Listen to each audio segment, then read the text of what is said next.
भूतिया गांव की कहानी। रात का समय था। घने जंगल के बीच बसे एक छोटे से गांव कालीपुर की हवा में हमेशा एक अजीब सा सन्नाटा छाया रहता था। कहते थे कि यह गांव श्रापित है। कोई बाहरी व्यक्ति रात में इस गांव में रुकता तो सुबह जिंदा नहीं मिलता। गांव वालों का कहना था कि सालों पहले यहाँ एक बुजुर्ग महिला, जिसे सभी दादी माई कहते थे, जिंदा जला दी गई थी। लोग उसे डायन समझते थे। मरने से पहले उसने श्राप दिया था, जो भी इस गांव में रहेगा वह मेरी आत्मा से नहीं बच पाएगा।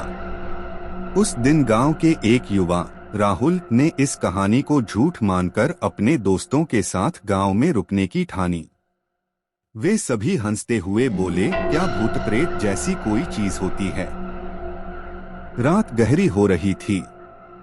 गांव में अजीब सी आवाजें आने लगी।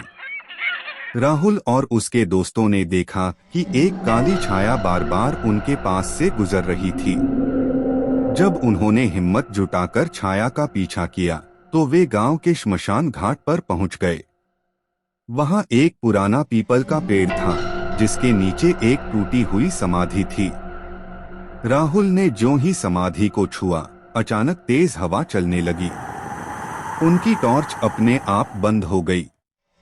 अंधेरे में उन्हें किसी औरत के चीखने की आवाज सुनाई दी।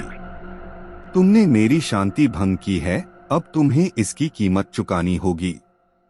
राहुल के दोस्त डर के मारे भाग गए, लेकिन राहुल वहीं जड़ हो गया। उसने देखा कि दादी माई की आत्मा उसकी ओर बढ़ रही थी। सफेद साड़ी में लिपटी वह आत्मा बिना पैर जमीन पर टिकाए हवा में तैर रही थी। उसकी आंखें खून जैसी लाल थीं। सुबह गांव वालों को राहुल का शरीर श्मशान के पास पड़ा मिला। उसकी आंखें खुली हुई थीं और चेहरा डर से विकृत हो चुका था। उसके दोस्तों ने गांव छोड़ दिया और कभी लौटकर नहीं आए। आज भी कालीपुर के लोग उस रात को याद कर कांप उठते हैं। रात के अंधेरे में वहां जाने की हिम्मत कोई नहीं करता, क्योंकि दादी माई की आत्मा आज भी अपने श्राप को पूरा करने के लिए भटकती है।